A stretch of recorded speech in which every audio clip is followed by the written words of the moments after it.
ಒಂದು ಕಾಳಜಿ ಉಳ್ಳಂತ ಮಹನೀಯರಿಗೆ, ಸಂಘ ಸಂಸ್ಥೆಗಳಿಗೆ ಇಂದಿರಾ ಪ್ರಿಯದರ್ಶಿನಿ ಪರಿಸರ ಪ್ರಶಸ್ತಿಯನ್ನ ನೀಡಲಾಗ್ತಾ ಇದೆ ಅನ್ನೋದನ್ನ ಹೇಳಲಿಕ್ಕೆ ಬಯಸ್ತೇನೆ.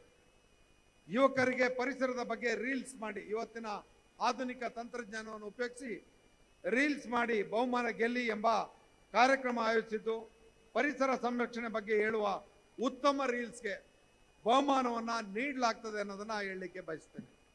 ಕೊನೆಯದಾಗಿ, ಅತ್ಯಂತ ಸಮೀಪದಲ್ಲೇ ದೀಪಾವಳಿ ಹಬ್ಬ ಇದೆ. ನಾನು ಮಂಡಳಿಯ ಅಧ್ಯಕ್ಷನಾಗಿ ಹಸಿರು ಪಟಾಕಿಗಳನ್ನು, ಅಂದ್ರೆ ಪರಿಸರ ಸ್ನೇಹಿ ಹಸಿರು ಪಟಾಕಿಗಳನ್ನು ಬಳಸುವ ಮೂಲಕ ವಾಯು ಮತ್ತು ಶಬ್ದ ಮಾಲಿನ್ಯ ತಡೆಗಟ್ಟಲು ಸಹಕರಿಸಬೇಕು ಅನ್ನೋಂಥ ಮನವಿಯನ್ನ ಮಾಡ್ತಾ, ತಮಗೆಲ್ರಿಗೂ ಇಂದಿನ ಮಂಡಳಿಯ ಜವಾಬ್ದಾರಿಯ ಸುವರ್ಣ ಮಹೋತ್ಸವದಲ್ಲಿ ಪರಿಸರ ಜಾಗೃತಿ ಕಾರ್ಯಕ್ರಮದಲ್ಲಿ ಭಾಗಿಯಾದಂಥ ಎಲ್ಲ ಮಾಧ್ಯಮದ ಸ್ನೇಹಿತರನ್ನು ಒಳಗೊಂಡಂಥ ಎಲ್ಲ ಸಾರ್ವಜನಿಕರು, ಉದ್ದಿಮೆದಾರರು ಮತ್ತು ಎಲ್ಲ ರೀತಿಯ ಸಂಘ ಸಂಸ್ಥೆಗಳ ಒಂದು ಎಲ್ಲ ಮಹನೀಯರುಗಳಿಗೆ ನಾನು ಅತ್ಯಂತ ಧನ್ಯವಾದಗಳನ್ನು ನಡೆಸಿ ನನ್ನ ಮಾತಿಗೆ ವಿರಾಮವನ್ನು ಹೇಳ್ತೀನಿ. ಎಲ್ರಿಗೂ ಧನ್ಯವಾದ. ಗ್ಯಾರಂಟಿ ನ್ಯೂಸ್, ಸುದ್ದಿ ಖಚಿತ, ನ್ಯಾಯ ನಿಶ್ಚಿತ.